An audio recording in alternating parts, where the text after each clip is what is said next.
It's the Flow Friday Night Sports Show. Jace with you at the moment. Now, earlier I caught up with Jo Franklin, the queen of EP Netball, and a full review of Eastern Eyre and Great Flinders matches can be found via the podcast. If you want to have a listen to that, go to wherever you get your podcasts from or our Spreaker account direct. Or you can even check out our Facebook and Twitter pages and just like us on Facebook. Flow Sports is what you're looking for there to get our podcasts on social media. I caught up with Jo. We've got all the reviews from last week's matches there on the podcast, but we also talked about this weekend. Clearly, there's lots of girls from the EP heading over to the country championships in Adelaide, and they will be... gearing up for a big weekend of netball. It took me a while to remember the actual name of the stadium. I was still working on the old Eyre Park, but as Jo pointed out, it has had a name change since I last talked about this carnival. Get it right, Jace. Priceline Stadium. Thank you very much. I'm still known as Eyre. I've got to get the sponsor right. Exactly. Priceline. Absolutely. Great sponsors of South Australia Netball. Yeah. So there'll be thousands of women, girls, people heading down to watch and participate in what is a festival of netball. Yeah, absolutely. And right up the top, reminder that you do need to purchase your tickets online, and then you've got to do the COVID check-in, make sure you let the little COVID man see the green tick before you go through and get scanned. And they are hot on it. I was down last Saturday to watch some games down there, and no matter if you go out, you've got to scan back in again.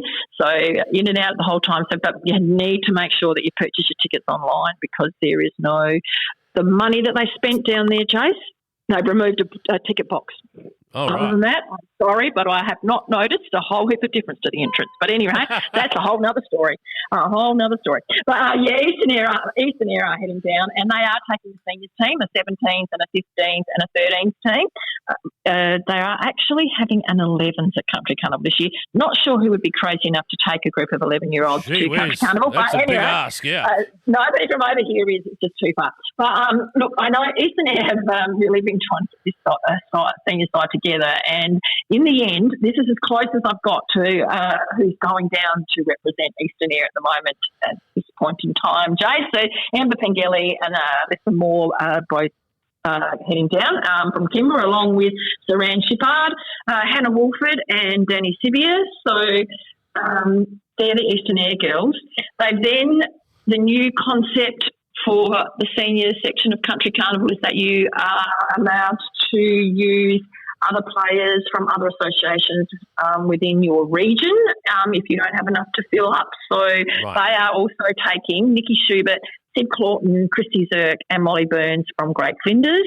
And they've also been able to get Lucy Jeniak, I must get that right, from Port Augusta, who is going to help them out as well. So an interesting mix there. So it'll be interesting. Whip's going to coach them. Or Megan Lena is going to coach them. So it'll be interesting to see how they go. They will be playing against, they're in a pool with Mid-South East, Karen Naracoorte Tatiara, which is going to be tough, those two, Western Eyre and River Murray, and then they have a bye.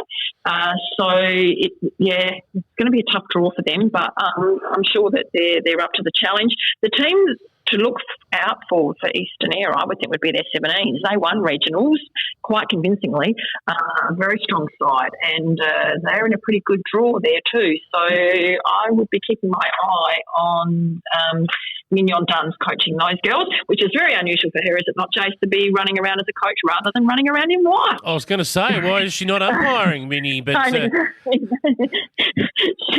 coaching. So I would love to get the opportunity to stand behind her while she's coaching. She's a ripper, Minnie. So good luck. Yeah, absolutely. All right. So you mentioned there it's almost an Eastern Eyre / Great Flinders combined senior team. So Great Flinders, I imagine, would have a whole host of junior teams that would be going over as well? Yes, they do. They have their 13s, their 15s and their 17s, and they are all of them are looking quite good. They all did okay at regionals. So a couple of them I've just noticed are in not too bad a draws. So they would be hoping that they would get through to some sort of finals, I would think. Also, Jace, interesting that Netball SA did take on board. Lots of the associations sent back that if they wanted seniors to continue, to have it over 2 days, just the Saturday and the Sunday, which they have taken on board. So this year the senior comp will happen on Saturday and Sunday, with the grand final for the seniors being on the Sunday night. So the juniors will all finish up their round matches and work out their placings and all those sorts of things. Then they will play the senior grand final, and then the juniors will go back on the Monday to play for their placings ready for the following year.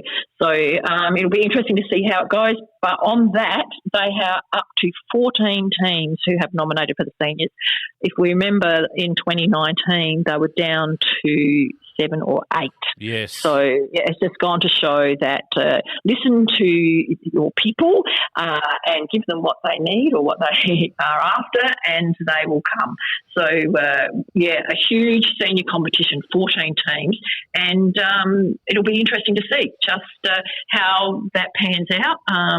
And also on that, Port Lincoln are very lucky to be playing in the curtain raiser game against Western Border on the Saturday night to the Thunderbirds game at the Adelaide Entertainment Centre. So Ash and her girls, they're pretty excited about that. So we wish them all the best, and because they've got a couple of great Flinders girls, Keely Mason and Ella Wedd, helping the Port Lincoln girls out. So we're really looking forward to that game happening at the is it just called the Adelaide Entertainment Centre? Yes. I don't think they have a sponsor. I'm not sure. Against Western Border, against Western Border, which was the grand final from 2019. So that was why they got that privilege. So there'll be plenty happening with EP people at Country Carnival. All right. Well, that's fantastic. Always a massive weekend it is. Good luck to everyone making their way over to Adelaide from the EP. It's a long drive. It's a big commitment. And I'm sure they'll have a lot of fun though, Joe. Oh, yeah, they do. And safe travels to everybody, and make sure that those who are travelling on by road take care. Indeed. And Joe, we'll catch up with you again to find out how they all went next week. Until then, enjoy the weekend and enjoy the netball. We will. You take care.